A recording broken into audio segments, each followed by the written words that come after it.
So today we're going to videotape measuring a half round above a door, and we have two other half rounds in the bedrooms. And on this situation we are just replacing the glass.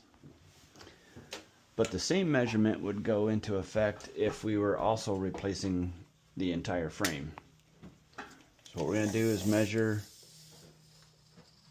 frame to frame or jamb to jamb, because that part stays, and we have just a hair over 71. So now what we're going to measure is right to the trim. So we're going to measure to the trim piece. So we'll put that at the trim, and we come here and we have 69 3/4. So typically what I do is measure trim to trim like we're doing here, 69 3/4, and we add 1 inch. So I'm going to write down on my paper here 70 3/4. So this window on the width, 70 3/4. Do the same thing on the height.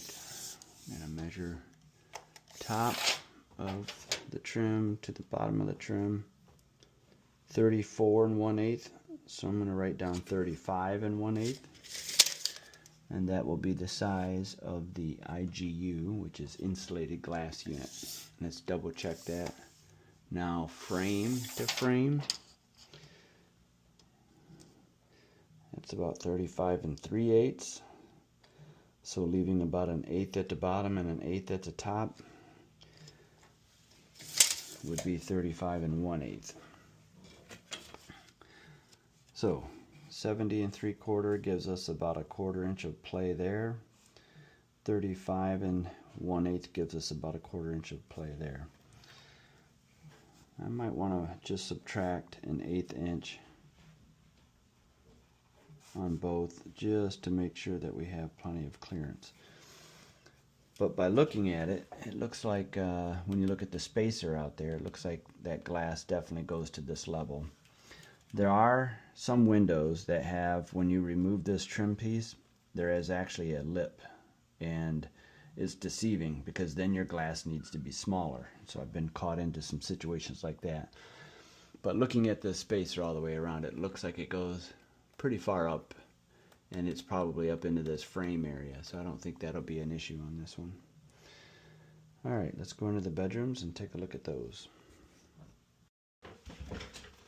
Okay, so now we're in the bedroom.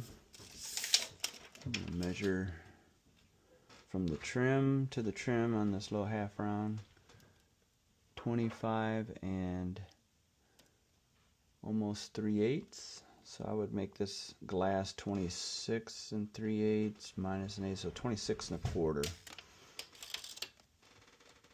Yeah, that would give us 3/8 of play there, so 26 1/4. And doing the same thing here on the height, looks like 12 and almost 1/8. So I would go 13 and 1/8.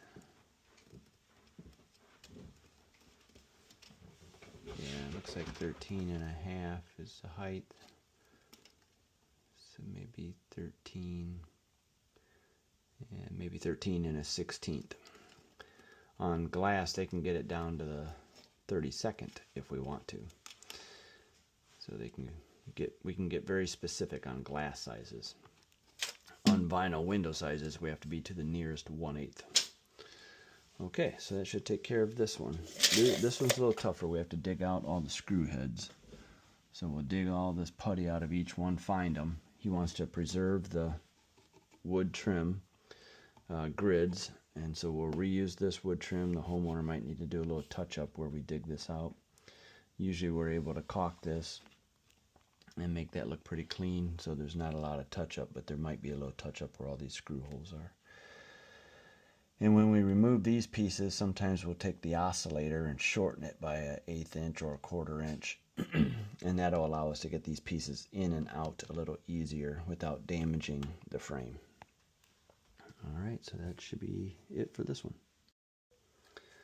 One other thing that's very important when you're measuring arches is to put your tape measure at the center And I'm trying to find a pivot point on the tape measure, which is about on that corner. And what I'm going to try to do is just rotate this around to make sure. I got to find the center point here. So that is about the center point.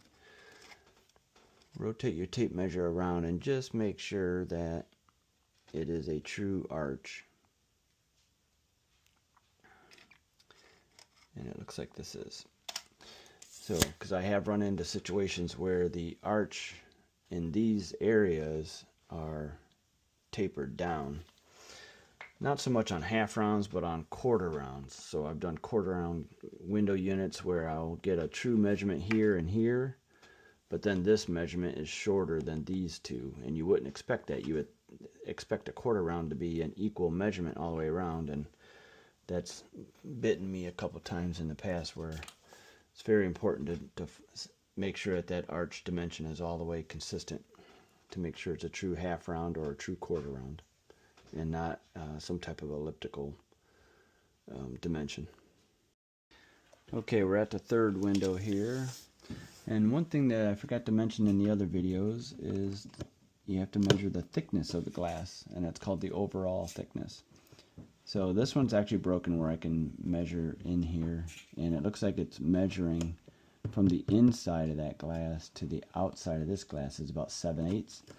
So that's letting me know a pretty common size on arched windows is an overall thickness of 1 inch.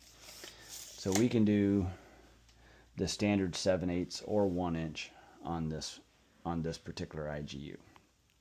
And this one ended up measuring the same as the other bedroom. So if you go thinner, some companies make a 3/4 inch IGU, then this trim can go back on, but you're going to see a 1/8 inch gap out here. So you'll have to hit that with a little bit more caulking to hide the gap. But this trim should go back on pretty close if we do 7/8 or 1 inch.